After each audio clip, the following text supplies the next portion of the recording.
ఏర్పాటు చేయబడిన వారుగా అనుదినము ప్రభువును సేవిస్తూ ఆయనను గణపరుస్తూ చేరిన మీ అందరికీ యేసుక్రీస్తు నామమున శుభములు వందనాలు తెలియజేస్తాం. అందరికీ ప్రేజ్ ద లార్డ్. హల్లెలూయా. హల్లెలూయా అని అంటుండ్రా, ఎల్లబాయ్ అంటుండ్రా? హల్లెలూయా. చిన్న మాట చదువుకుందాము.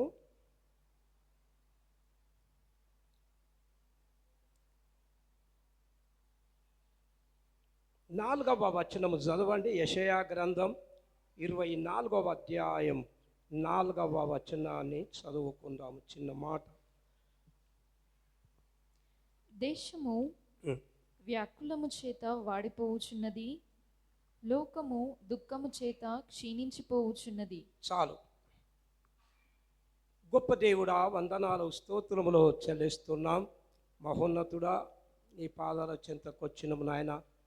ఇంతవరకు దుమ్ముము ధూళిమి ప్రభువా, ఏ యోగ్యత అర్హత మాలో లేదు ప్రభువా. దేవా, అయినను నీ యొద్ద క్షమాపణ ఉన్నది గనుక క్షమించుటకు సిద్ధమైన మనసు గలవాడు ప్రభువా. మా దోషాలను చూస్తే ఎవరం నిలువలేము నాయన. పరిశుద్ధ దేవా, నీ పాదాల కొందనాలు. బాధలు, ఇబ్బందులు, శ్రమలు ఉన్నాయి లోకంలో ప్రభా, దుఃఖాలు ఉన్నాయి నాయన, వేదనలు ఉన్నాయి ప్రభా. వాటన్నిటి నుండి నువ్వు తప్పిస్తున్నావు, సహాయకుడుగా ఉన్నావు, కాచి కాపాడినావు, అరచేతిలో చెక్కుకున్న దేవుడు ప్రభా. నీ పాదాల కిందికి వచ్చినాం, సాయం చేయండి, మా అందరితో మాట్లాడు ప్రభా. నీ ప్రభావం, నీ మహిమ, నీ తేజస్సు కనబడాలి ప్రభా. ఏ మంచితనం మాలో లేదు ప్రభువా, అయినా నువ్వు గొప్ప దేవుడు. నీ పాదాల కింద చేరినాం, చిన్న మాట ద్వారా మాట్లాడి మహిమ పొందుమని యేసు నామమును అడుగుతున్నాము తండ్రి. Amen, amen. హల్లెలూయా. చక్కని మాట ఇక్కడ రాయబడి ఉన్నది. 24వ వచనములో, దేశము వ్యాకులము చేత వాడిపోవచ్చున్నది, లోకము దుఃఖము చేత క్షీణించి పోవచ్చున్నది అనే మాట ఇక్కడ గంభీరమైన మాట. సమస్త ప్రపంచ దేశాలను గురించి, రాష్ట్రాలను గురించి, ఈ విశ్వంలో ఉన్న ప్రతి ప్రజ కొరకు దేవుడు ఒక దినము రాబోతుంది, తీర్పు దినం. ఆ దినమున నువ్వు జాగ్రత్త పడడానికి దేవుడు ఎన్నో హెచ్చరికలు ఇచ్చాడు. ఇక్కడ యెషయా గ్రంథంలో కూడా చాలా ప్రాముఖ్యమైనటువంటి విషయం తెలియజేస్తాడు. మొదటి వచనము చూడండి, మొదటి వచనం 24 మొదటి వచనము చూడండి. ఆలకించుడి, ఆలకించుడి, యెహోవా దేశమును వట్టిదిగా చేయుచున్నాడు, యెహోవా దేశమును వట్టిదిగా చేయుచున్నాడు, ఆయన దాని పాడుగా చేసి కల్లోలపరుచుచున్నాడు, దాని నివాసులను చెదరగొట్టుచున్నాడు అని చూస్తాం. చదివితేనే భయం వేసే మాటలు ఉంటాయి. అందుకనే కొంతమంది ఇతరులు ఇట్లాంటి మాటలు పట్టుకొని దేవుడు చాలా కోపిష్టి కదా, చాలా శిక్షిస్తాడు కదా అని భయపడుతుంటారు. నిజమే, ఇలాంటి మాటలు ఇక్కడ వ్రాయబడి ఉన్నది. దేశము ఒట్టిదిగా చేసేస్తాను. ఎందుకు చేస్తాడు ఒట్టిగా ఆయన చెప్పండి? దేశాన్ని నేను ఒట్టిగా చేస్తాను. పిల్లలను దయచేసి ఎవరిని పరిగెత్తనివ్వకండి, కూర్చోండి, వాళ్ళకి ఏమన్నా ఇచ్చైనా పర్లేదు. నేను దేశాన్నే ఒట్టిదిగా చేయబోతున్నాను. జల ప్రళయంలో, నోవాహు కాలంలో కూడా అవన్నీ ఇట్లాంటి మాటలు మనకు తెలియపరుస్తాడు. దేశము వ్యాకులము అనగా బాధ, కలవరాలు, తొందరల చేత వాడిపోవచ్చున్నది. అంటే ఒక పచ్చని చెట్టు, రేగడి భూమి కానీ, చిలక భూమి కానీ, పొలం కానీ, ఒక దంటు పచ్చని ఆకుకూర మొక్క అనుకో. ఆకుకూర మొక్క ఇట్లా భూమిలో నుంచి తీసి పక్కకి వేయంగానే ఒక్క సెకండ్ లోపల ఏమవుతుందని, ఒక్క సెకండ్ లోపల పచ్చని మొక్క, ఆకుకూర మొక్క అనుకో, భూమిలో నుంచి మూల తీసి పక్కకు పెడితే ఏమవుతుందని ఎవరు చెప్తలేరు. ఏమవుతుంది? వాడిపోతుంది ఒక్క సెకండే. అట్లా ఈ ధర్మశాస్త్రము, దేవుని మాటలు మనుషుణ్ణి అట్లా బతికించేది, అట్లా జీవం ఇచ్చేది. దేవుని పక్కకు పెట్టేస్తే ఏమవుతుందో చెప్పండి. చాలా దూరం ఉన్నది. ఇక్కడ జాగాలు మీరు ఎక్కడిదక్కడ కూర్చున్నారు, స్థలం ఉన్నది, కానీ ఎన్నుకున్న వాళ్ళు నిలబడతా ఉన్నారు. కొంచెం జరగండి, జాగ్రత్తగా వింటున్నారు కదా. ఎందుకు దేశము వాడిపోవచ్చున్నది? సంతోషంగా ఎందుకు లేదు? ఆనందం లేదు, ఉత్సాహం లేదు మనసులల్లా. ఎందుకు లేదు? ఇప్పుడు ఇదివరకు ప్రేమానందం కూడా అన్నాడు, ఎక్కడ చూసినా అన్యాయం, అవినీతి, పైసలోటు, భూమి లోటు, అన్నీ ఎన్నో లోటుపాట్లు ఉన్నాయి లోకంలో. ప్రియులారా, చాలా చక్కని మాటలు ఇక్కడ వ్రాయబడి ఉన్నది. డైరెక్ట్ దేశము గురించి అంటే అమెరికా, ఇతర దేశాలు, ఏ దేశమైనా పర్లేదు, దేవుడు ఒక్కడే కదా. ఏ దేశాన్ని ఆయననే పుట్టించాడు. ఏ దేశంలో అయినా ఒక దేవుని మాటనే ఉండాలి. ఏ దేశం పోయినా, ఏ దేశాలు 10 రోజులు విమానంలో వెళ్ళినా, అండమాన్ వెళ్ళినా, ఎక్కడ వెళ్ళినా, అండమాన్ నికోబార్ వెళ్ళినా, ఎక్కడ వెళ్ళినా దేవుని స్తుతే కనపడాలి, దేవుని ఆరాధనే కనపడాలి, ఒక్క దేవుణ్ణే ఆరాధించాలి. అది సత్యంతో ఆత్మతో ప్రభువుని ఆరాధించాలి అన్నదే దేవుని యొక్క ఉద్దేశం. మరి ఎందుకు వాడిపోవచ్చున్నది? ఇట్లాంటి మాటలు కనపడతాయి. 3వ వచనం కూడా చూడండి. అది దేశము కేవలము వట్టిదిగా చేయబడును, అది కేవలము కొల్ల సొమ్మగును. చూడండి, కొల్ల సొమ్మగును. దేశము వట్టిదిగా ఎందుకు చేయబడుతుంది? దేవుడు దేశాన్ని పరిపాలించేవాడు, ఆశీర్వదించేవాడు, దీవించేవాడు, పిల్లలను వర్ధిల్ల చేసేవాడు, భయభక్తులు గలవారిని ఆశీర్వదించే దేవుడు. కానీ నేను ఒట్టిగా చేసేస్తా అంటే పొలాలు ఒట్టిగా చేసుడు కూడా ఆయన చేతుల్లోనే ఉన్నది. పంట పండించేది ఆయన చేతుల్లోనే ఉన్నది. పొలాలను ఒట్టిగా చేయాలంటే ఎంతసేపు? ఇంతవరకు ఒక్క శినుకు పడలేదు అనుకోండి, పొలం ఒట్టిగుంటుండేనా, పచ్చగుంటుందా చెప్పండి? 2 వారాల వెనుకకైతే ఇప్పుడు సరిగ్గా మంచి టైంకు వర్షం వచ్చింది. వర్షం రాకపోతే ఇంతకుముందు ఏదో బోరులో కొంచెం పచ్చగా కనిపిస్తుండే, కానీ అంత పొలాలన్నీ ఒట్టియే అయ్యేటి. ఆళ్ళ ఒట్టి అవుతాయి. గవర్నమెంట్లో ఉన్న గోదాములన్నీ, సాదాస్పేటలో ఉన్న గోదాం, కాశీపురంలో ఉన్న గోదాములన్నీ ఏమవుతాయి? అవి కూడా ఒట్టియే అయితే. ఏ గోదాములో కూడా ధాన్యం దొరకదు. దేశమును వట్టిదిగా చేయబోతున్నాను. మనుషులు చేసే ప్రతి అతిక్రమం. 5వ వచనంలో ఒక మాట అంటాడు, ఇందులోనే 24 5వ వచనమా లేదా చూడండి. లోక నివాసులు ధర్మశాసనములను అతిక్రమించి ఉన్నారు. అది చూసింది. ఒక్కటే మాట ఏమన్నాడు తెలుసా? అందరు గట్టిగా స్తోత్రం చెప్పండి. హల్లెలూయా. చిన్న మాట. దేవుడు ఏం చెప్పాడంటే, దేవుడు ఏ పని చేసినా పక్కడ బంధు చేస్తాడు. ఈ తరములో పని రాకపోయినా 10 తరంలోకైనా 1000 తరంలోకైనా ఆయన మాట, ఆయన చెయ్యి, ఒక ధర్మశాస్త్రాన్ని 10 ఆజ్ఞలు దేవుడు రాసిండంటే అది వృధాగా పోయేది కాదు. అది ప్రజలందరూ అమలు చేయవలసిందే, ఆచరించవలసిందే, అనుసరించవలసిందే, పాటించవలసిందే, హృదయంలో దాని ప్రకారం నడవవలసిందే. దేవుడు ఒక్కసారి ఏదైనా మాట రాశాడు ధర్మశాస్త్రాన్ని అంటే దాన్ని అతిక్రమించకూడదు. కాబట్టి దేశము నేను వట్టిదిగా చేయబోతున్నాను, కల్లోలములతో నింపబోతున్నాను, కలవరాలతో చేయబోతున్నాను. దేశం ఏమని ఉన్నదంటే, దేశము వ్యాకులము చేత వాడిపోవచ్చున్నది. దేశమంతా ఏమవుతుంది చెప్పండి? వాడిపోయింది. అంటే ఇక్కడ చూడండి, ఒక పచ్చని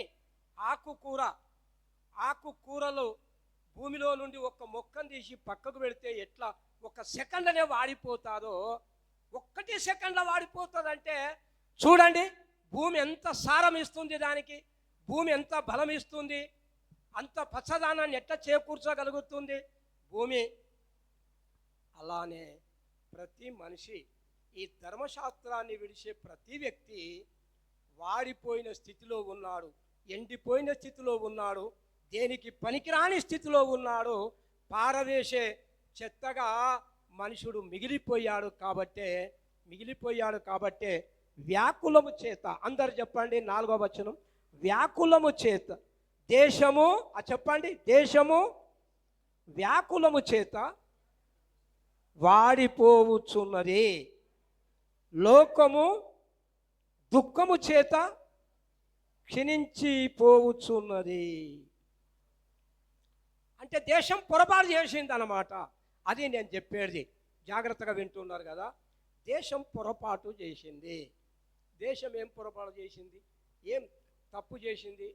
నువ్వు పుట్టించిన మనుషులే కదా, నువ్వు పెంచే మనుషులే కదా. మరి ఏం తప్పు చేశారంటే, ఏం తప్పు చేశారా? నా ధర్మశాస్త్రాన్ని ఎందుకు పాటించలేదు? నేను తప్ప వేరొక దేవుడు నీకు ఉండకూడదు. అది ఎందుకు నీ మనసులో పట్టలేదు? దేవుడు అడిగే ప్రశ్న. దేశానికి ఒక సవాలుగా దేవుడిచ్చే ప్రశ్న ఏమదంటే, నా ధర్మశాస్త్రం నువ్వు చదవలేదా? నేను తప్ప వేరొక దేవుడు నీకు ఉండకూడదు. భూమి అందే కానీ ఆకాశం అందే కానీ దేని రూపమునైనను నువ్వు చేసుకోనకూడదు. వాటికి సాయిలా అది ఆజ్ఞ. అబద్ధం ఆడకూడదు, దొంగతనం చేయకూడదు, పొరుగువాన్ని ఆశించకూడదు. ఇవన్నీ దేవుడు ఖచ్చితంగా దేవుడు బోధించినాడు. నా అతిక్రమం చేతులతోని ధర్మశాస్త్రాన్ని ఒక మాట చెప్తా. ధర్మశాస్త్రం ఎందుకు విలువైందంటే, మొట్టమొదటిసారి కోపం వచ్చి ధర్మశాస్త్రాలు అంటే రాతి పలకలను నేలగొట్టిండు మోషే. నేలగొట్టేసిండు. ఎందుకని? ఒకే దేవుణ్ణి ఆరాధించమంటే దూడం చేసుకొని ఆరాధించిండ్రు వాళ్ళు. దూడం చేసుకొని ఆరాధిస్తే మోషే కోపం వచ్చింది. అరే నువ్వే దేవుడు ఉండడానికి నీకు మళ్ళా ఎందుకు దూడం చేసి సాగిలపడుతున్నారని నేల కొట్టిండు, తీసి పడేసిండు. పడేస్తే దేవుడు మరి మోషను, నేను ఇంత కష్టపడి రాతి పలకను చెక్కి, ఎట్లా చెక్కిండు ఆయన? ఆయనకి ఏదన్నా సాధ్యమా? బండ సాధ్యమా? నీరు సాధ్యమా? ఆయనకి ఏది అసాధ్యం? చెక్కుకొని రాతి పలకలు 10 ఆజ్ఞలు రాసి మోసే చేతిలో పెట్టిండు. మామూలు దగ్గర కాదు, ఇక్కడ దగ్గర ఇప్పుడు ఇవన్నీ చూస్తే పెద్ద పెద్ద జిల్లా పరిషత్తులు, పెద్ద పెద్ద ఎంఆర్ఓ ఆఫీసులు, పెద్ద పెద్ద ఇవన్నీ కలెక్టర్ ఆఫీసులు. ఈ ఆఫీసు కాదు అది. సినాయి పర్వతము కొండ మీద, సినాయి కొండ మీదకి ఎక్కించి ఎవరు కూడా దాన్ని ముట్టకూడదు. ఎవరం అయోగ్యులమే దేవుని ఎదుట. దేవుని ముఖాన్ని చూడాలంటే అందరూ అయోగ్యులే.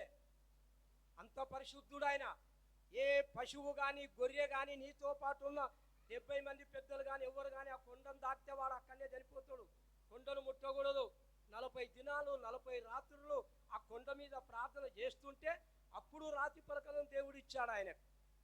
రాత్రి పగళ్ళు ప్రార్థన చేస్తే కానీ ఆ పరిశుద్ధత, ముఖం, ఆ తేజస్సు ప్రియులారా, అలాంటి రాతి పలకలను తీసి కింద పడేస్తే దేవుని కోపం రావాలా వద్దా? కోపం రాలేదు. కానీ ఇక్కడ చూడండి, రాతి పలకలు ఎందుకు ఇట్లా చేసినవని చిన్న తప్పు చేస్తే గద్దించే దేవుడు రాతి పలకను పడేస్తే, నేను ఇంత కష్టపడి పనిచేసి రాతి పలకలు తెస్తే నువ్వు ఎందుకు పలగొట్టినావు అని అడగలేడు దేవుడు. ఆయన అనంత జ్ఞాని అయిన దేవుడు. ఏ ఉద్దేశంతో రాతి పలకలు పలగొట్టిండో ఆయనకు తెలుసు. కాబట్టే నువ్వు ఎందుకు పలగొట్టినావు అనలేదు. తప్పు చేస్తే ఎందుకు తప్పు చేసినావు అన్నాడు. కానీ ఎందుకు రాతి పలకలు పలగొట్టినావని ఎందుకు అడగలేదు ఆయన? చెప్పండి, ఎందుకు అడగలేదు? ఎందుకు అడగలేదంటే, నేనైనా అదే పని చేసేటోని,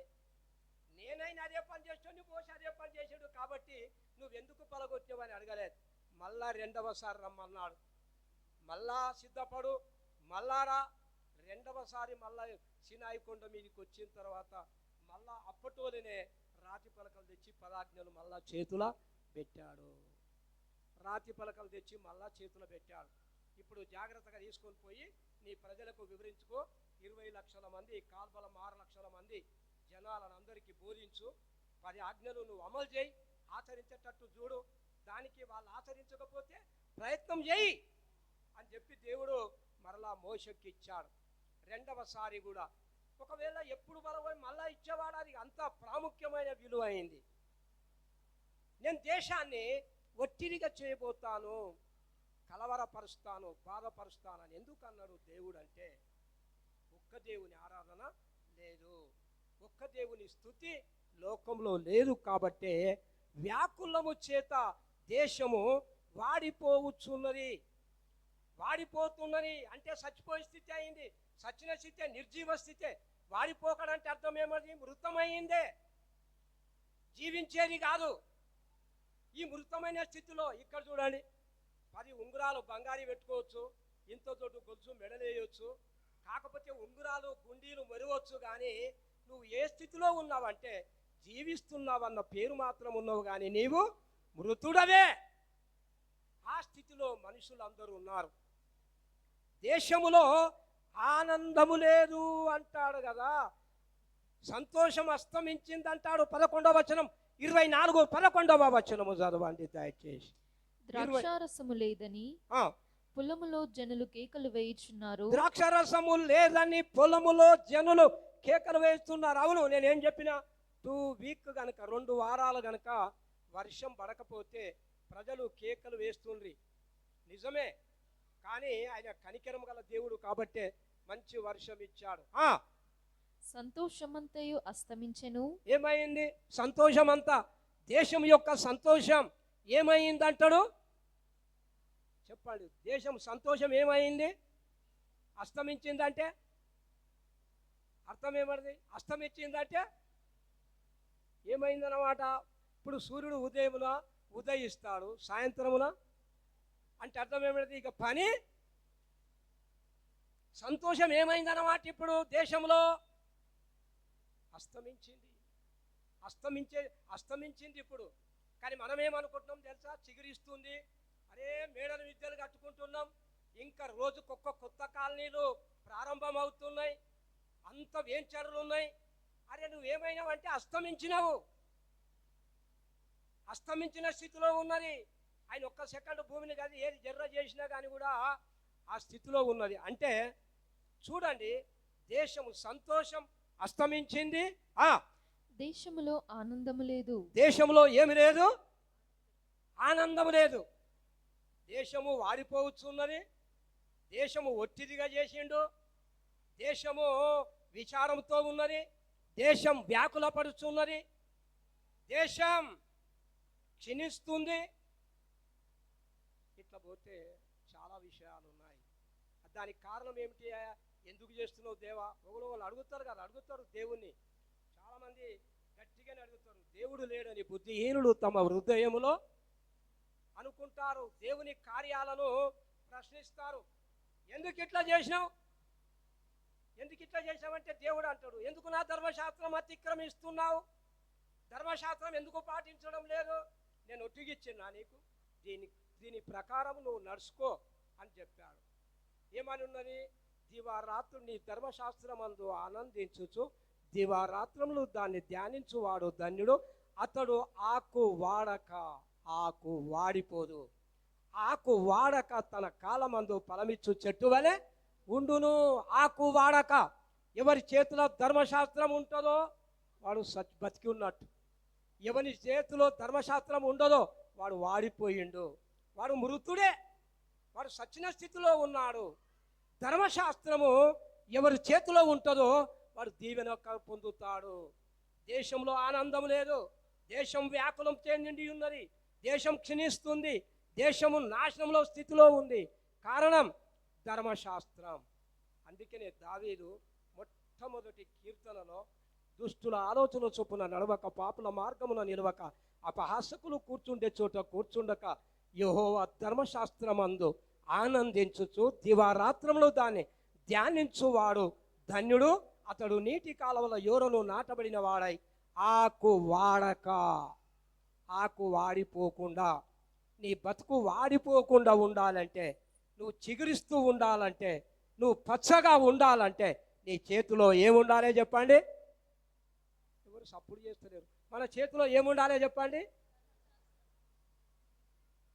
నువ్వు ఏ భక్తి చేసినా, నువ్వు ఎన్ని పూజలు చేసినా, ఎన్ని పునస్కారం ఏది చేసినా, ఈ ధర్మశాస్త్రం కనుక లేకపోతే నీ చేతిలో, ఈ ధర్మశాస్త్రం కనుక నువ్వు ఆచరించకపోతే, ఈ ధర్మశాస్త్రమే నువ్వు దివారాత్రులు ధ్యానించకపోతే, నీ ధర్మశాస్త్రంలో నీ చేత పట్టుకోకపోతే నీవు వాడిపోయిన స్థితిలోనే నువ్వు ఉన్నావు.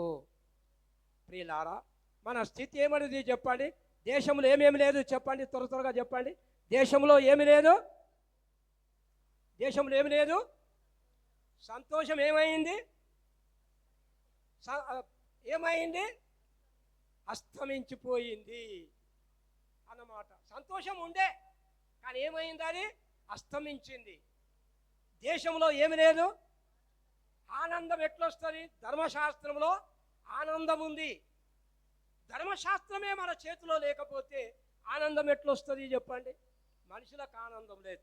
ఒక మాట చెప్తా, నీ వాక్యము నన్ను బ్రతికించుచున్నది, బాధలో బహు నెమ్మది కలగజేస్తుంది.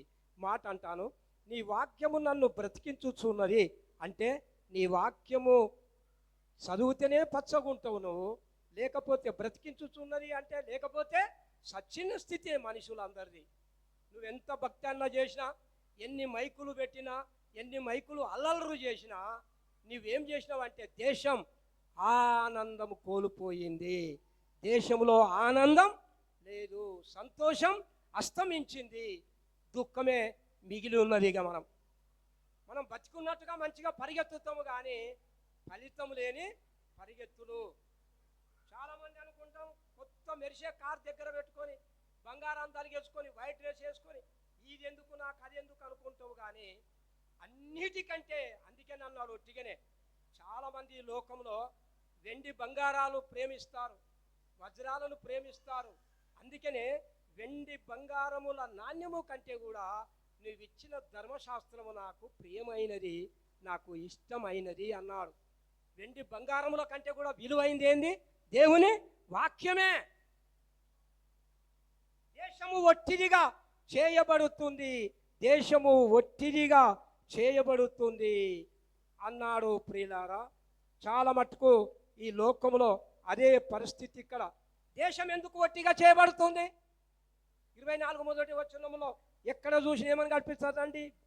4వ వచనం 3వ వచనము చేయండి, 3వ వచనము చదవండి. దేశము కేవలము వట్టిదిగా చేయబడును, దేశము కేవలము వట్టిదిగా చేయబడును, అది కేవలము కొల్లసొమ్మగును. యెహోవా ఇలాగు సెలవిచ్చుచున్నాడు, దేశము వ్యాకులము చేత వాడిపోవుచున్నది, లోకము దుఃఖము చేత క్షీణించిపోవుచున్నది. లోకము దుఃఖము చేత క్షీణిస్తుంది. చూడండి, భయంకరమైన మాటలు. ఎందుకు లోకం అట్లా పరిస్థితి ఎందుకు అయ్యింది? అట్లా ఎందుకు పరిస్థితి అట్లా అయ్యిందో వాక్యంలో ఉంటుంది. ఇర్మియా గ్రంథం 22-29వ వచనము చదవండి దయచేసి. చదవండి, ఇర్మియా గ్రంథం 22వ అధ్యాయము 29వ వచనము చదవండి. దేశమా దేశమా దేశమా యెహోవా మాట వినుము. వినడం లేదు. వినడం. దేశం ఏం చేస్తుంది చెప్పండి? దేశమా దేశమా దేశమా ఒకసారి కాదు, 2 సార్లు కాదు, 3 సార్లు మనుషులం కూడా అనుకుంటాము. ఒకసారి ఇదివరకే 2 సార్లు చెప్పి వినలేదు నువ్వు, ఇది 3వ సారి అయింది, ఇక ఈడికే నేను క్షమించను అంటాం కదా, అవునా కాదా? ఒట్టి గడ్డికే కోపం వస్తే సజీవునికి కోపం రాదా చెప్పండి? మన ఆయుష్కాలం పొద్దున కనపడి సాయంత్రం వరకు వాడిపోయే జీవితాలకే కోపం ఉంటే సృష్టికర్తకు కోపం రాదా? నేను తప్ప వేరొక దేవుడు నీకు ఉండకూడదంటే ఆజ్ఞను అతిక్రమిస్తే కోపం రాదా చెప్పండి? దేవునికి కోపం వస్తుంది, దేవునికి కోపం వస్తుంది. దేశమా దేశమా దేశమా యెహోవా మాట వినుము అన్నాడు. విను, ఆశీర్వాదం దీవెన ఉన్నది నీకు. ప్రియులారా, దేశము దేవుని మాట వినలేదు. ఎందుకు వినలేదో ఇక్కడ రాయబడి ఉన్నది. దేశం ఎందుకు వినలేదో రాయబడి ఉన్నది. 21 చదవండి దయచేసి. ఇందులోనే 22-21 వచనము చదవండి. నీ క్షేమ కాలములలో, నీ దేశం బాగున్నప్పుడే, నీ క్షేమ కాలములో నీతో మాటలాడి తిని గాని, నీ క్షేమ కాలములో నీతో మాటలాడి తిని గాని నేను విననని నీ వంటివి. నా మాట వినకపోవుటే నీ బాల్యము నుండి నీకు వాడుక అయిపోయింది. మనుషులకు దేవుని వాక్యాన్ని బాల్యము నుండే వింటలేరు. తండ్రులు చెప్పిన వింటలేరు, పిల్లలు చెప్పిన వినడం లేదు. అప్పుడు దేవునికి కోపం వస్తే ఏమంటారు? ఇతరులు కూడా, నమ్మనోళ్ళు కూడా, అరే దేవునికి కోపం వస్తుందా? కోపం రావద్దా చెప్పండి? ఆయన ప్రతిదినము కోపపడువాడు, ఆయన కోపము నిమిషం మాత్రం ఉండును. చెప్పినప్పుడు విననప్పుడు, సరైన స్థితిలో నడవనప్పుడు, దేశం ఆయన చెప్పిన మాటలు విననప్పుడు ప్రియులారా, దేవునికి కోపం వస్తుంది అప్పుడప్పుడు. మనము చెప్పినప్పుడు విననప్పుడు ఏమన్నాడు? తండ్రులారా, మీ పిల్లలకు కోపము రేపక అంటే పిల్లలకు కూడా కోపం వస్తుందా లేదా? పిల్లలకు కోపం వస్తుంది, తండ్రులకు కూడా కోపం వస్తుంది. ఆ తండ్రికి కూడా ఏమొస్తుంది? అందరి కోపం వేరు, ఆ తండ్రి కోపం. తండ్రి దీర్ఘశాంతుడే, కోపం వస్తుంది. తండ్రి జాలి గలవాడే, కనికరము గలవాడే. పిల్లలు చెప్పినప్పుడు వినప్పుడు ఏమన్నాడు ఆయన? ఏమి లేదు, నేను దేశాన్ని వ్యాకులము చేత నింపుతున్నా, ఆనందం లేకుండా చేస్తున్నా, సంతోషం లేకుండా చేస్తున్నా. ఎందుకు కారణం అంటే నీ పిల్లలల్లా ధర్మశాస్త్రం ఉండాలే కానీ నీ పిల్లలల్లా త్రాగుడు ఉండకూడదు, నీ పిల్లలల్లా చెడు ఉండకూడదు, నీ పిల్లలల్లా సరైన మార్గం ఉండాలి. ఈ ధర్మశాస్త్రము నీ పిల్లలకి ఇవ్వు, రాత్రింబగలు చదువని నీ దేశం నువ్వు ఎట్లుంటావంటే పచ్చగా ఉంటావు. ఆనందముతో, సంతోషంతో, నెమ్మదితో నువ్వు ఉంటావు. ఇంకేముంటావు తెలుసా? పచ్చగానే కాదు, ఇంకేముంటుంది? ప్రతి సంవత్సరము కాపు కాస్తావు. ఎన్ని ఆశీర్వాదాలు పోగొట్టుకుంటున్నాము చెప్పండి? ఆయుస్సు, ఆరోగ్యము, జ్ఞానము, తెలివి, ఆశీర్వాదం ఇవన్నీ కేవలం ఎట్లా దొరుకుతున్నాయి అంటే నేను చెప్పింది చెయ్యి, ధర్మశాస్త్రం చేతిలో పట్టుకో. నువ్వు ధర్మశాస్త్రాన్ని చేతిలో పట్టుకో, నువ్వు చదువు, దాన్ని పాటించు, ఆచరించు. అప్పుడే నీ దేశం క్షేమంగా భద్రంగా ఉంటుంది, పచ్చగా ఉంటావు. మనుషుడు నువ్వు ఎంత, మేము ఒక దగ్గరికి ఒక విలేజ్కి పోయినాం, ఆయన ఉన్నాడు 19 ఏండ్లే. మేము గుర్తుపట్టినాం, అందరం గుర్తుపట్టినాం దూరంకేని, కానీ ఆయన మమ్మల్ని గుర్తుపట్టలేడు. ఏం బాబు, నీ పలానా ఊరు కదా, నువ్వు నన్ను ఎందుకు గుర్తుపట్టలేవు, నీ పేరు ఇది కదా అని నేను అన్నీ చెప్తే నేను నిన్ను గుర్తుపట్టలేను అంటాడు. 65 ఏండ్లోడు గుర్తుపట్టినప్పుడు 19 ఏండ్లోడు ఎందుకు గుర్తుపట్టలేడు అంటే మన లోపల మొత్తం అదే ఉన్నది. ఏది లేదు, సరి అయిన జ్ఞానం, సరి అయిన చూపు ఏది లేదు. 19 ఏండ్లనే ఏమైంది? ఆ జీవితం కొలాస్ అయిపోయింది, ఒట్టిగా అయిపోయింది. జీవితం అంతా గుర్తుపట్టడం లేదు. పచ్చదనం ఎక్కడికి వస్తుంది చెప్పండి? 52వ కీర్తన 8వ వచనము చూడండి. 52వ కీర్తన 8వ వచనం. అందరూ చెప్పండి. మీరు చదువుతున్నారు కదా, ఆమె చదువుతుంది ఒక్కొక్క చరణం, అందరూ చదువునాను. అందరు చెప్పండి. నేనైతే దేవుని మందిరములో పచ్చని ఒలీవ చెట్టు వలెనున్నాను. నిత్యము దేవుని కృపయందు నమ్మికయుంచి ఉన్నాను. ఈ 2 పనులు భక్తుడు చేశాడు కాబట్టే మందిరములో 8వ వచనం, నేనైతే దేవుని మందిరములో పచ్చని ఒలీవ చెట్టు వలె పచ్చగా ఉన్నాడు. మీరు తెలియదు, మీకు కానీ మీకు తెలియదు, మనకు తెలియదు. మీరు మందిరంలోనికి బయటికి వెళ్ళేటప్పుడు పచ్చగా కనిపిస్తారు. ఎట్లా కనిపిస్తారు చెప్పండి? ఆ లోకస్తులకు ఏం కనిపిస్తుంది? మంచి కాయలు, మంచి ఫలాలు. వాడిపోయినోడు ఏం చేస్తాడు? ఎప్పుడు చూసినా ధర్మశాస్త్రం లోపల లేనోడు ఏం చేస్తాడంటే వాడిపోయిన స్థితిలో ఎప్పుడు చూసినా ఏమైంది? వాడిపోయినట్టు కనబడతాడు. ఆనందం, సంతోషం మనసులలో ఎందుకు లేదంటే దానికి కారణం ఏమన్నదంటే తెలియపరుస్తున్నాడు. నేనైతే దేవుని మందిరములో పచ్చని ఒలీవ చెట్టు వలె ఉన్నాను, నిత్యము దేవుని కృపయందు నమ్మికయుంచి ఉన్నాను. అయితే ఇప్పుడు మనం ఏం నేర్చుకుంటున్నాం? దేశం ఒత్తిడిగా చేయబడుతుంది, దేశం తీర్పు కొరకు వేచి ఉంటుంది. ఈ ప్రపంచ దేశాలన్నీ ఒక్క దేవుని ఆరాధన ఎప్పుడైతే జరుగుతారో అప్పుడే దేశంలో ఆనందం, సంతోషం అప్పుడే మనసులల్లా పుడుతుంది. ప్రియులారా, ఉల్లాసము కలుగుతుంది. దేశంలో అదే పరిస్థితి ఇప్పుడు కనబడుతుంది. ఎక్కడ చూసినా దేశంలో అదే పరిస్థితి కనబడుతున్నది.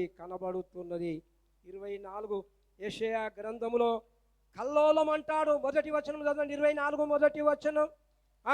ఆలకించుడి, యెహోవా దేశమును వట్టిదిగా చేయుచున్నాడు, ఆయన దాన్ని పాడుగా చేసి కల్లోలపరుచుచున్నాడు, దాని నివాసులను చెదరగొట్టుచున్నాడు. ప్రజలకు కలిగినట్లు యాజకులకు కలుగును, దాసులకు కలిగినట్లు యజమానులకు కలుగును, ఆ, దాసీలకు కలిగినట్లు వారి యజమానురాండ్రకు కలుగును. ఆ, కొనువారికి కలిగినట్లు అమ్మువారికి కలుగును, ఆ, అప్పిచ్చు వారికి కలిగినట్లు అప్పు పుచ్చుకొను వారికి కలుగును, ఆ. వడ్డీకిచ్చు వారికి కలిగినట్లు వడ్డీకి తీసుకొని వారికి కలుగును. ఉమ్. దేశము కేవలము వట్టిదిగా చేయబడును. చూడండి, కొంతమంది కొన్నోడేమో సంతోషిస్తాడు, అమ్మినోడేమో దుఃఖపడతాడు. అది అట్లా కాదు. ఆ కాలంలో దేవుడు వచ్చే కాలంలో ఎట్లుంటారంటే, అమ్మినోనికి ఎంత సంతోషం ఉంటుందో అమ్మినోనికి సంతోషం లేదు, కొన్నోనికి కూడా సంతోషం. ఇల్లు కట్టినోనికి సంతోషం లేదు, ఇల్లు గృహ ప్రతిష్ఠ చేసేటోనికి అంత లేదు. ప్రియులారా, కొనువానికి అమ్మవానికి, మోసం చేసేటోనికి అంతే ఉన్నది, మోసపరచువానికి అంతే జీతం ఉంది. ఆ దినములో ఆయన తీర్పు దినాన భయంకరమైనది అని చూస్తేనే భయం అయ్యేటటువంటిదిగా కనబడుతుంది. ప్రియులారా, దాసికి కలిగినట్లు యజమానురాలు కూడా, అది ఆ దాసి ఎంతనో యజమానురాలు కూడా అంతే. ప్రియులారా, ఆయన తీర్పు అగోచరములు. యెషయా గ్రంథం చదివితేనే చాలా భయం అవుతుంది. రాబోయే తీర్పులో యవనస్తులకున్న, చూడండి, మొన్న అక్షయ పాత్రలో చేస్తున్న 3 యవనస్తులు, 19, 21, 22 ఏజ్లలో ఉన్నోళ్ళు. ఆ పాస్టర్ ఫోన్ చేశాడు, మీ సంఘం చెవునపురం అంటే అవునంటే, ఆ పిల్లల కుటుంబాల కొరకు చాలా ప్రార్థన చేయండి, దేవుడు వాళ్ళను మన మధ్యనకి పిలుచుకున్నాడని. దేవుని బిడ్డలలో కూడా ఉగ్రత ఉన్నది. చూడండి, పరిశాన్లు వాళ్ళు 3 పాస్టర్లు 3 దగ్గర సమాధులలో ఉన్నారట. వాళ్ళు 3 సమాధులలో, గంగోష్పేట వాళ్ళు 2, దాని పక్క విలేజ్లో ఒక ఆయన. అట్లా దేశం ఎట్లా అయిపోతుందంటే, మనం ఏం చేయాలంటే, బతకాలంటే జీవ గ్రంథాన్ని దేన్ని బతకాలన్నాడు. ఇప్పుడు దేశం ఏం మొట్టమొదటిది చెప్పండి. ఇప్పుడు నిజానికి చెప్తే, సత్యం చెప్తే, సత్యం లేదు, నేను తప్ప వేరొక దేవుడే ఉండొద్దు, ఇది ఆజ్ఞ. దీన్ని అతిక్రమిస్తున్నది లోకం, దీన్ని అతిక్రమిస్తుంది అని దేవుడు అడుగుతున్నాడు. జీవితంలో ఒట్టిదిగా చేయించున్నాడు. సంతోషం ఉన్నవాడు ఏమవుతాడంట చెప్పండి. దయచేసి 7వ వచనం 24, 7వ వచనం ఆఖరు భాగము చదవండి. సంతోష హృదయులందరూ నిట్టూర్పు విడుచుచున్నారు, తంబూరల సంతోషనాదము నిలిచిపోయెను, ఉల్లసించు వారి ధ్వని మానిపోయెను, సితారాల ఇంపైన శబ్దము నిలిచిపోయింది అన్నాడు. ప్రియులారా, ఎక్కడ చూసినా ఈ తీర్పు దినాన భయంకరమైన తీర్పు రాబోతున్నది అనేది దేవుని యొక్క ఆజ్ఞ, బలమైనటువంటి ఆజ్ఞ దేవుడు జారీ చేశాడు. దేశం ఏం చేయాలి మరి? దేశం ఏం చేయాలంటే, దేశమా యెహోవా మాట వినుము, అంతే సింపుల్. దేవుని మాట విను. ఏం మాటలంటే, నువ్వు ధర్మశాస్త్రం చేత పట్టుకుంటే నువ్వేం పని చేయాలో అది చెప్తుంది. ఎక్కడ తోవల నడిపియాలో నడుస్తాడు, ఏ వారంలో ఆరాధనకు రావాలో నడిపిస్తాడు. నీ క్రమం, నీ మర్యాద, నీ ప్రవర్తన అంతా ఆ ధర్మశాస్త్రమే చూసుకుంటుంది. ఆ ధర్మశాస్త్రం ఎక్కడ నిలబెట్టాలో, ఎక్కడ చేయాలో దేవుని మాటలు రాయబడి ఉన్నది. అంటే ఎన్ని లేవు ఆజ్ఞలు. నువ్వు ఈ భూలోకంలో ఎన్ని తప్పులు ఉన్నాయో, ఈ భూలోకంలో పోలీస్ స్టేషన్లు, ఎన్ని పోలీస్ స్టేషన్లు పెరిగిపోతున్నాయి. ఎంతోమంది, వేల మంది యవనస్తులు అందరూ పోలీస్ క్యాంపులలో చేరుతున్నారు. ఎంతోమంది ఉద్యోగాలు అవుతున్నాయి. కానీ వీళ్ళారా, ఈ ధర్మశాస్త్రము లేకపోతే అన్యాయం పరాంచిపోతుంది. ఏమైతే చెప్పండి, అన్యాయాలు, అవినీతి, మనం దేశమును రక్షించుకునేటోళ్ళమని చూస్తాం. ప్రియులారా, దేశంలో సంతోషం అస్తమించింది, దేశంలో ఆనందము లేదని 11వ వచనంలో చూస్తాం. ఇక్కడ ఆనందం, సంతోషం రావాలంటే నిజ దేవుని ఆరాధన, సృష్టికర్త అయిన దేవుని ఆరాధన జరగాలే. ప్రియులారా, మన యవనస్తులు ఎట్లుండాలంటే చూడండి, ఒకసారి ఒక మాట చెప్తాను. దానియేలు గ్రంథం తీయండి, దయచేసి దానియేలు గ్రంథం తీయండి. దానియేలు గ్రంథము చూడండి,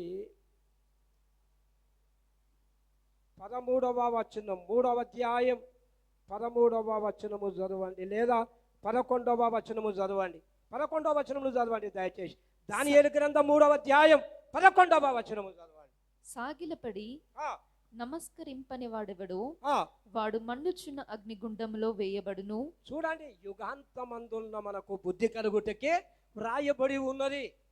యుగాంతమందున్న మనకు బుద్ధి కలుగుటకే రాయబడి ఉన్నది. ఇంతవరకు చూశాం.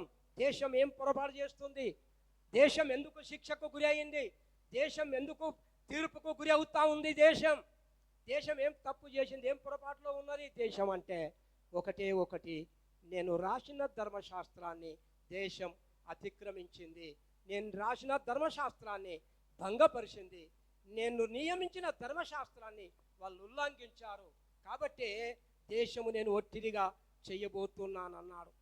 షడ్రక్, మేషక్, అబేద్నెగోలు ఈ దానియేలు గ్రంథంలో మనము చూస్తాం. ప్రియులారా, 3:11 వచనము చదవండి. సాగిలపడి నమస్కరింపని వాడెవడో 10వ వచనము చదవండి, లేదా 10వ వచనము చదవండి. రాజా తాము ఒక కట్టడ నియమించితిరి, ఏదనగా బాకాను, పిల్లన గ్రోవిని, పెద్ద వీణను వింపచింపకను, సంఫోనియను, సకల విధములగు వాద్యధ్వనులను విను ప్రతివాడు సాగిలపడి ఆ బంగారు ప్రతిమకు నమస్కారము చేయవలెను. సాగిలపడి నమస్కరింపని వాడెవడో వాడు మండుచున్న అగ్నిగుండములో వేయబడును. రాజా తాము షడ్రకు, మేషక్, అబేద్నెగో అను ముగ్గురు యూదులను బబులోనులో దేశములోని రాచకార్యములు విచారించుటకు నియమించితిరి. ఆ మనుష్యులు తమరి ఆజ్ఞను లక్ష్య పెట్టలేదు, తమరి దేవతలను పూజించుటలేదు, తమరు నిలువబెట్టించిన బంగారు ప్రతిమకు నమస్కరించుటయే లేదని అనిరి. షడ్రక్, మేషక్, అబేద్నెగోల గురించి, ముగ్గురి గురించి రాజు దగ్గరికి, ఏ రాజు పరిపాలన ఉన్నప్పుడు నెబుకద్నెజర్ రాజు ఉన్నాడు. ఆ నెబుకద్నెజర్ రాజు దగ్గరికి ఒక కాంప్లెట్ వచ్చింది. ఏమని వచ్చిందంటే, రాజా, మీ దేశంలో యూదులో నుండి ముగ్గురు యవనస్తులను తీసుకొని వచ్చి మీ ఆఫీసులో పెట్టుకున్నారు కదా, మీ రాజ దర్బార్లో పెట్టుకున్నారు కదా, ముగ్గురు షడ్రకు, మేషక్, అబేద్నెగోను వారు ఈ బంగారు ప్రతిమను చేసి ఆ మైదానంలో నిలబెట్టారు కదా, ఆ మైదానంలో నిలబెట్టిన బంగారు ప్రతిమకు వాళ్ళు సాగిలపడడం లేదు, పూజించడం లేదు. కోట్ల మంది ప్రజలంతా ఒక పక్కన ఉన్నారు, షడ్రకు, మేషక్, అబేద్నెగోలు ఆ మైదానంలో నిలబడి ఉన్నారు, మేము సాగిలపడం అంటున్నారు అనే వార్త నెబుకద్నెజర్ రాజుకు తీసుకొని వెళ్ళారు. అప్పుడు నెబుకద్నెజర్ రాజు సింహాసనం మీదకని దిగొచ్చిండు. 12వ వచనము చదువు నాన్న. అందుకు నెబుకద్నెజరు అత్యాగ్రహమును రౌద్రమును గలవాడై షద్రకును, మేషకును, అబేద్నెగోను పట్టుకొని రండని ఆజ్ఞ ఇయ్యగా వారు ఆ మనుష్యులను పట్టుకొని రాజసన్నిధికి తీసుకొని వచ్చిరి. రాజసన్నిధికి తీసుకొని ఆ మైదానంలో నుండి ముగ్గురిని తీసుకొని పోయి నెబుకద్నెజర్ రాజు ముందట షడ్రకు, మేషక్, అబేద్నెగోలను నిలువబెట్టారు. ముగ్గురు పిల్లలను. చిన్న దెబ్బ తాకితేనే మన పిల్లలంటే మనకు ప్రాణం. దేవుని కుమారుడు యేసుక్రీస్తును ఈ లోకంలోనికి పంపాడు. ఈ లోకం ఏం చేసింది? ఆయన హింసించింది. ముండ్ల కిరీటాలు, మూలలు, కాళ్ళల్లో మేకులు, ఆకారమందు మనుషుడుగా కనబడ్డ ఆయన వ్యాధి బాధను అనుభవించాడు. ఇప్పుడు షడ్రకు, మేషక్, అబేద్నెగోలు రాజు దగ్గరికి వెళ్ళి నిలబడ్డారు. అయ్యా, నువ్వు మొక్కుతలేరంట, మీరు నిజమా? రౌద్రము, కోపంతోని రాజు మండిపడి షడ్రకు, మేషక్, అబేద్నెగో ఈ వారులారా పట్టుకొని రండి అని ఆజ్ఞేయగా వారు రాజు సన్నిధికి తీసుకొని వచ్చిరి. 14వ వచనము చదువునాను. అంతటా నెబుకద్నెజరు వారితో ఇట్లా నేను షడ్రకు, మేషకు, అబేద్నెగో మంచి పేర్లతోనే పిలుస్తున్నాడు. ఆయన పేర్లు మాత్రం రాజు మంచి పేర్లతో పిలుస్తున్నాడు. ఇక్కడ రండి నాన్న, మీ పేరు ఏం పేరు అంటే, నా పేరు షడ్రక్. నీ పేరు ఏం పేరు అంటే, నా పేరు మేషక్. నీ పేరు ఏం పేరు అంటే అబేద్నెగో. ముగ్గురు పిల్లలను తీసుకొని వచ్చి ఇక్కడ చూడండి, నెబుకద్నెజరు ఆ మండుచున్న అగ్నిగుండమును చూపించాడు. నేను ఆజ్ఞ ఇచ్చిన ఈ దేవతకు సాగిల పడితిరా సరే, లేకపోతే ఈ అగ్నిగుండంలో మీరు పడిపోతారు. మీ తండ్రులాగో ఏడుస్తుండ్రు, మీ అన్నదమ్ములు వచ్చి ఏడుస్తూ ఉండ్రు. మీ ముగ్గురు పిల్లకాయలు నేను చెప్పిన ఆజ్ఞను పాటించరా? అరే ఖాళీ సాగిలో పడి వెళ్ళిపో. నేనేమంటే నేను ఏమంటున్నానా? నువ్వు ఖాళీ సాగిలో పడి వెళ్ళిపో. షడ్రక్, మేషక్, అబేద్నెగో ముగ్గురిని పిలిచి రాజు సంలా అని చెప్తా ఉన్నాడు. నేను నిలబెట్టిన బంగారు ప్రతిమకు వీణలు, వాయిద్యములు, సింఫోనియా ఇవన్నీ వాయించినప్పుడు మీరు ముగ్గురు సాగిల పడితేరా సరే, లేకపోతే ఈ అగ్నిగుండంలో పడవేయబడతారు. మీరే నిర్ణయం చేసుకోగాదు. ఇంకేమన్నాడో తెలుసా? ఈ అగ్నిగుండంలో నుండి తప్పించగల దేవుడు మీకెక్కడున్నాడో అప్పుడు తెలుస్తుంది అన్నాడు. ఆహా, ఎట్లా వంటి పరీక్షకు వాళ్ళు నిలబడ్డారు చూడండి. షడ్రకు, మేషకు, అబేద్నెగోలు. అరే నైట్ ప్రేయర్ అయ్యింది. మాట చెప్తున్నా, నేను గొప్పగా చెప్తానే. సిస్టరు రాత్రి, మేరీ సిస్టర్, ఆమె ఏడుపు చూస్తుంటే నిజంగా ఇంటికి పోయినాక మాకు 2 గంటలు నిద్ర పట్టలేదు. అట్లా ప్రార్థన చేసిండ్రు సిస్టర్లు. 10-11 మంది సిస్టర్లు రాత్రి 1 గంటల వరకు మేము కన్నీళ్ళతోనే ముగించుకున్నాం.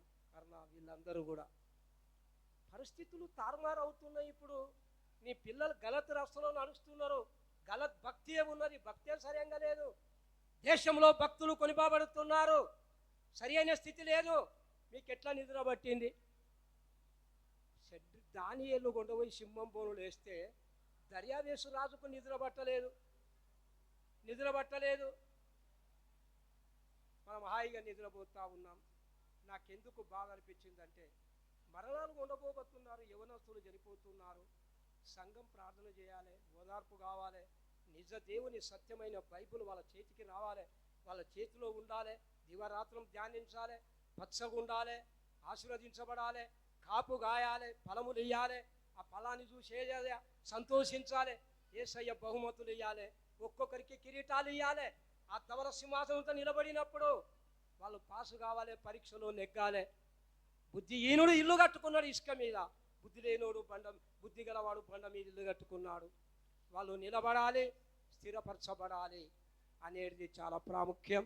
ప్రియులారా చూడండి 14వ వచనంలో, అప్పుడు అన్నాడు అంతటా నెబుకద్నెజరు వారితో ఇట్లా నేను షడ్రకు, మేషకు, అబేద్నెగో, మీరు నా దేవతను పూజించలేదనియు నేను నిలువబెట్టించిన బంగారు ప్రతిమకు నమస్కరించలేదనియు నాకు వినబడినది. అది నిజమా? సాతానుడు ఏమన్నాడు వచ్చి ఆదామవ్వ దగ్గరికి వచ్చి, ఈ అన్ని ఫలవృక్షములు తినొచ్చు కానీ ఈ మంచి చెడ్డలను తెలివినిచ్చే ఫలవృక్షములను నువ్వు తినకూడదని దేవుడు చెప్పానా? ఇది నిజమా?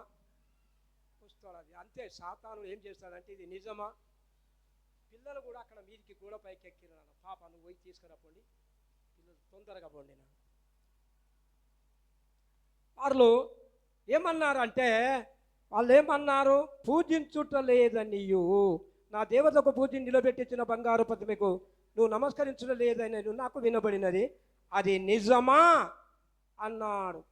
15వ వచనం. బాకాను, పిల్లని గ్రోవిని, పెద్ద వీణెను, సింఫోనియను, వింపంచిక్కను, సకల విధములకు వాద్యధ్వనులను మీరు విను సమయములో సాగిలపడి నేను చేయించిన ప్రతిమకు నమస్కరించుటకు సిద్ధముగా ఉండిన ఎడల సరే, మీరు నమస్కరింపని ఎడల తత్క్షణమే మండుచున్న వేడిమి గల అగ్నిగుండములో మీరు వేయబడదురు. నా చేతిలో నుండి మిమ్మల్ని విడిపింపగల దేవుడు ఎక్కడున్నాడు? నా చేతిలో నుండి అన్నాడు రాజు. నా చేతిలో నుండి విడిపింపగల సామర్థ్యం గల దేవుడు, శక్తిమంతుడు ఎవరున్నారు అని ఆయన అంటున్నాడు. ఎక్కడున్నాడు దేవుడు, ఎక్కడున్నాడు అన్నారు. షడ్రకును, మేషకును, అబేద్నెగోయు రాజుతో ఇలాగు చెప్పిరి. నెబుకద్నెజరు అంటే అర్థం ఏమంటే చెప్పండి. ఆయనకి ఏం రెస్పెక్ట్ ఏం కాదు. నెబుకద్నెజర్, ఆహా నీ చేతిలో నుండి రక్షించేటోడు ఎవరు లేరా అంటే అర్థం ఏమంటే నువ్వు ఎందుకు విర్రవీగుతున్నావు అన్నట్టు. నెబుకద్నెజరు అంటే అర్థం ఏమంటే నువ్వు ఎందుకు విర్రవీగుతున్నావు? నెబుకద్నెజరు ఇందును గూర్చి నీకు ప్రత్యుత్తరం ఇయ్యవలెనన్న చింత మాకు లేదు. మేము సేవించుచున్న దేవుడు మండుచున్న వేడిమి గల ఈ అగ్ని గుండములో నుండి మమ్మను తప్పించి రక్షించుటకు సమర్థుడు. ఆ, మరియు నీ వశమున పడకుండా ఆయన మమ్మును రక్షించును. ఆ, ఒకవేళ ఆయన రక్షింపకపోయినను, రాజా, నీ దేవతలను మేము పూజింపమనియు ఆ, నీవు నిల్వబెట్టించిన బంగారు ప్రతిమకు నమస్కరింపమనియు తెలుసుకొనుము. ఆ, అందుకు నెబుకద్నెజరు అత్యాగ్రహము నొందినందున ఆ. షడ్రకు మేషకు అబేద్నెగోయను వారి విషయములో ఆయన ముఖము వికారమాయను గనుక ఆ. గుండము ఎప్పటికన్నా 7 అంతలు వేడిమిగా చేయుమని ఆజ్ఞ ఇచ్చెను. ఇంకేడంతలు ఎక్కువ చేయి అన్నాడు. 7 అంతలు ఇంకెక్కువ చేయి ఆయనను అగ్నిగుండం. వీళ్ళు ముగ్గురు ఉన్నారు.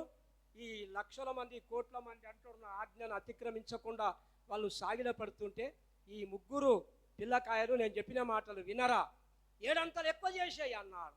అగ్నిగుండం ఇంకా 7 అంతలు బగ్గ బగ్గ బగ్గ మండుతా ఉంది. ఇక్కడ వినండి, ఆ వచ్చేటోళ్ళు ఆ పిల్లలను ఇసిరి పడేస్తే ఆ సెగకు పడేసేవాళ్ళు చనిపోయింది. ఏమైంది చెప్పండి, కింద చదవండి. మరియు తన సైన్యములో నుండి బలిష్ఠులలో బలిష్ఠులు కావాలి, వాళ్ళు కూడా బలమైన వాళ్ళను. బలిష్ఠులలో కొందరిని పిలువనంపించి షడ్రకును మేషకును అబేద్నెగోనును బంధించి వేడిమి కలిగి మండుచున్న ఆ గుండములో వేయుడని ఆజ్ఞ ఇయ్యగా వారు వారి అంగీలను నిలువుటంగీలను పై వస్త్రములను తక్కిన వస్త్రములను తీయకయే యున్న పాటున ముగ్గురిని వేడిమి కలిగి మండుచున్న ఆ గుండము నడుమ పడవేసిరి. రాజాజ్ఞ తీవ్రమైనందునను గుండము మిక్కిలి వేడిమి గలదైనందునను షడ్రకు మేషకు అబేద్నెగోలను విసిరివేసిన ఆ మనుషులు అగ్ని జ్వాలల చేత కాల్చబడి చనిపోయిరి. ఎవరు చనిపోయారు చెప్పండి? షడ్రకు మేషకు అబేద్నెగోలను ఆ అగ్ని జ్వాలలోనికి పరేసినోళ్ళే ఏమైండ్రు? చనిపోయారు. ముగ్గురు కూడా పడిపోయిన వాళ్ళు అలా పరేసిన వాళ్ళు ఆ అగ్ని జ్వాలల వేడిమికి చనిపోయారు. అప్పుడే ఆ వేడికి మషైపోయారు అన్నమాట. షడ్రకు మేషక్ అబేద్నెగోలు వాళ్ళు వాక్యంలో ఏం రాయబడి ఉన్నదంటే ఎబ్రీలకు రాసిన పత్రిక 11వ అధ్యాయం. ఎబ్రీలకు రాసిన పత్రిక 11వ అధ్యాయం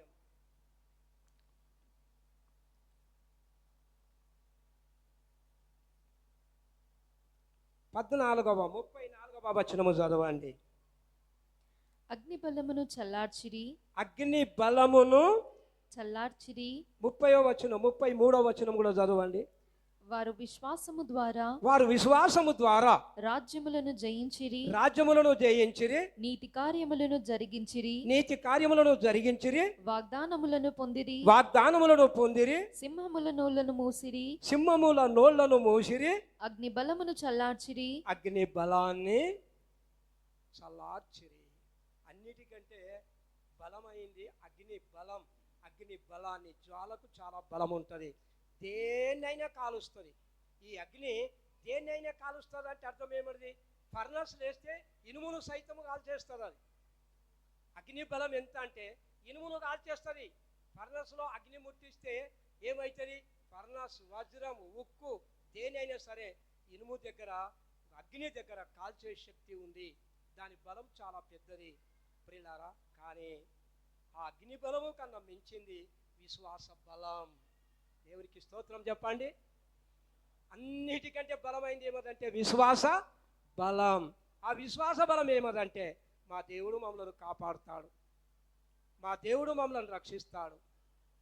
ఆ బలం అన్నిటికంటే చాలా బలమైంది. వాళ్ళు రాత్రిలా మనమైతే కొంచెం ఏదైనా పరిశాన్ ఉంటే నిద్ర పట్టదు, కలవరాలు ఉంటే నిద్ర పట్టదు మనకు ఒకటే రాత్రి. రేపు పొద్దున ఎవడు మొక్కడో వాళ్ళని కొండపోయి చెట్టు ఆ బగబగ మణుతున్న అగ్నిగుండంలో పడేస్తాడంట.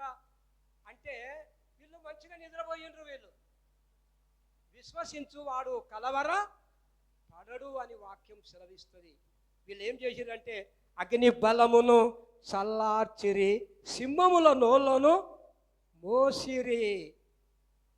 పాట పాడతాం మనం, ఇప్పుడు టైం లేదు. కానీ బబులోను దేశమందున ఆ ముగ్గురు భక్తులు బొమ్మకు మొక్కనందున పట్టి బంధించి రాజు అగ్నిలో పడవేస్తే 4వ వాడు తిరుగాలేదా? ఓ భక్తుడా నాలుగవ వాడు తిరగాలేరా, భయము జందాకు భక్తుడా.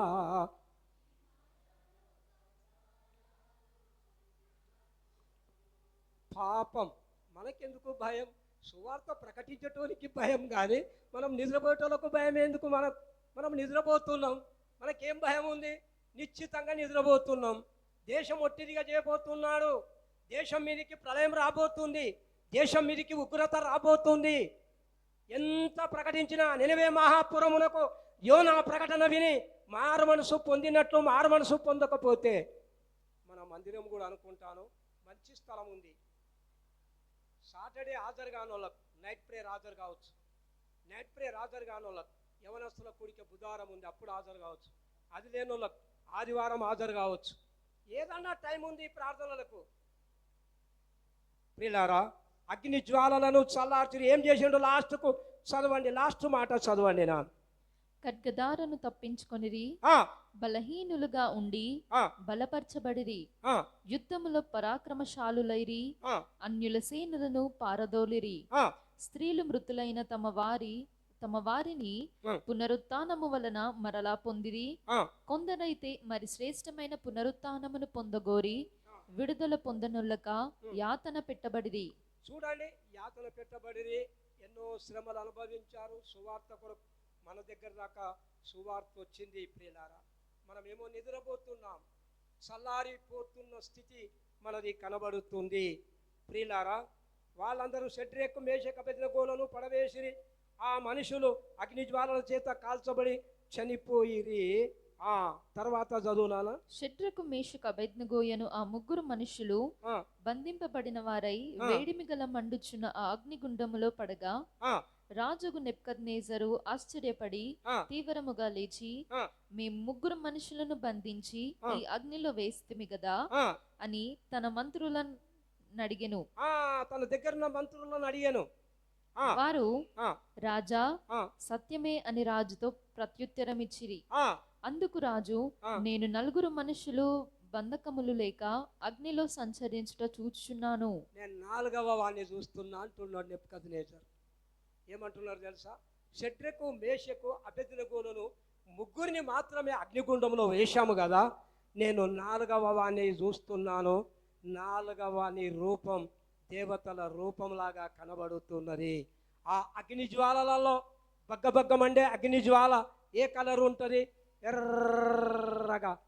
సూర్యుడు అస్తమించేటప్పుడు ఎట్లా ఉంటుందో ఆ కలర్ లాగా ఎర్రగా దేవతల పోలినవాడు నాలుగవ వాడు అందులో కనబడుతున్నాడు. షడ్రకు మేషకు అబేద్నెగోల వాళ్ళు తల వెంట్రుకలు కూడా ఒక్క వెంట్రుక కాలలేదు, వస్త్రాలు కూడా చినగలేదు. వాళ్ళు సంతోషంతో ఆ గుండంలో సంచరిస్తుంటా నాకు కనపడుతున్నది అన్నాడు నెబుకద్నెజరు. యుగాంతమందున్న మనకు బుద్ధి కలుగుటకే రాయబడి ఉన్నది. ప్రియులారా, మన జీవితంలో ఎందుకు పెట్టాడు ఇట్లాసుంటి అంటే, ఎన్ని ఇబ్బందులు, ఎన్ని ఇక్కట్లు, లోకపు శక్తి, ఈ దేవత మనలను ఏం చేసినా కానీ కూడా సజీవుడైన దేవుడు ఒక్కడున్నాడు. ఆయనకు మాత్రమే సాగిన పడాలి, ఆయనను మాత్రమే సేవించడానికి మనము సిద్ధపడి ఉండాలి. ఎన్ని బాధలు, ఎన్ని ఇబ్బంది, మనం సోమరిపోతులుగా ఉండకూడదు, తిరుగుబోతులుగా. ఏమేం పోతులు ఉన్నాయి బైబిల్లో? కొన్ని పోతులు ఉన్నాయా లేదా? ఏమేమున్నాయి పోతులు చెప్పండి, ఒకటొక్కటి చెప్పండి త్వరగా. సోమరిపోతు, తిండిపోతు, ఏం పోతులు ఉన్నాయి? ఎన్ని పోతులు ఉన్నాయి? పోతులు ఉన్నాయా లేవా? ఉన్నాయి, మొత్తం మీద అయితే బైబిల్లో ఉన్నాయి. తిరిగి నేను చెప్పా మొత్తం మీద అయితే పోతులు ఉన్నాయి. ఏం పోతులు ఉన్నాయంటే, ఏం పోతులు ఉన్నాయి నేను చూపిస్తాను. సరే, మీకు చూపించక తప్పదు, మీరు చూపిస్తే నింటారు, లేకపోతే తప్పు నా మీద వాపుతారు మీరు. చూడండి,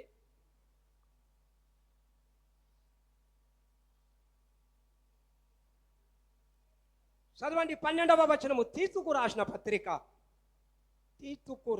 పత్రిక మొదటి అధ్యాయం 12వ వచనం నుండి చదువునాను. త్వరగా చదవండి, టైం అయింది. వారిలో ఒకడు అనగా వారి సొంత ప్రవక్తలలో ఒకడు ఇట్లనెను. సొంత ప్రవక్తలలో ఒకడు ఇట్లనెను.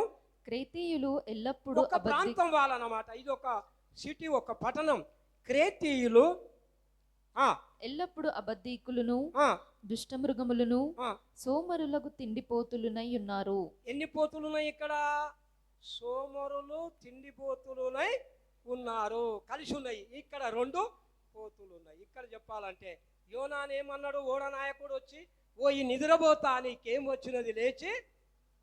ఎన్ని పోతులైనాయి? నిద్రపోతున్నది, గర్వపోతులున్నాయి ఏజ్కేలు గ్రంథంలో.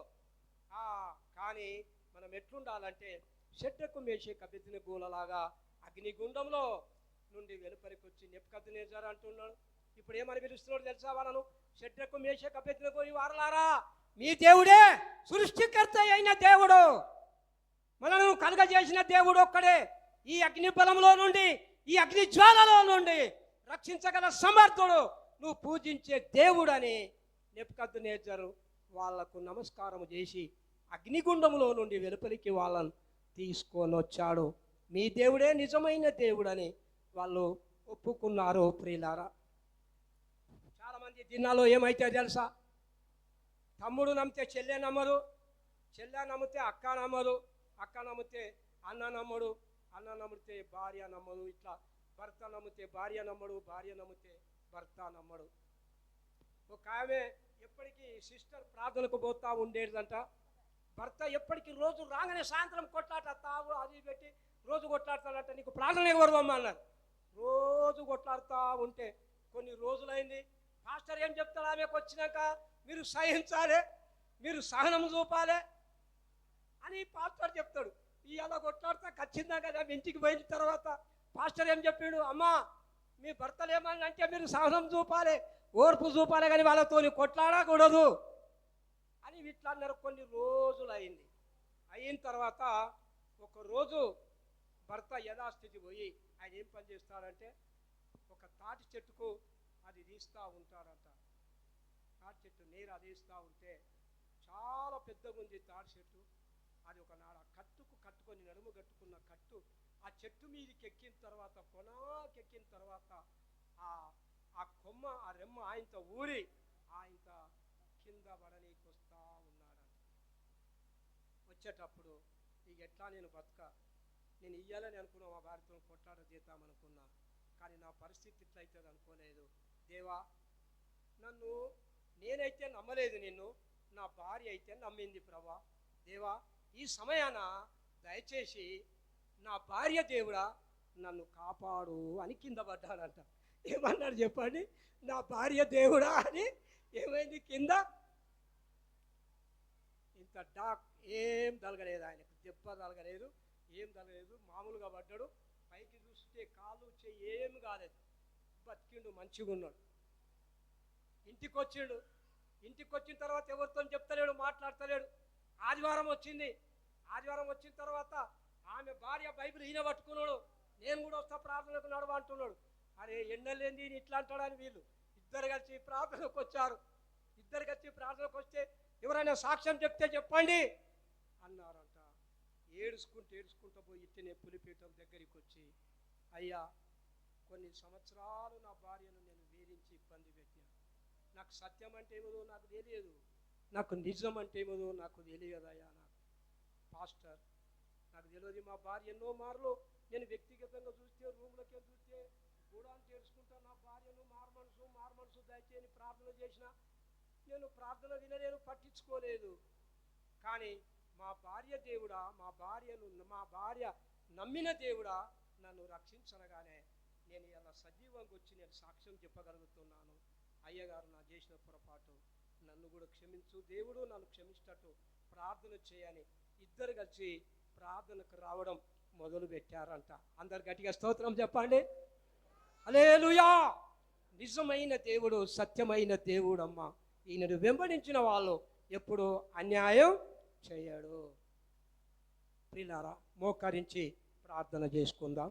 అలానే మోకరించి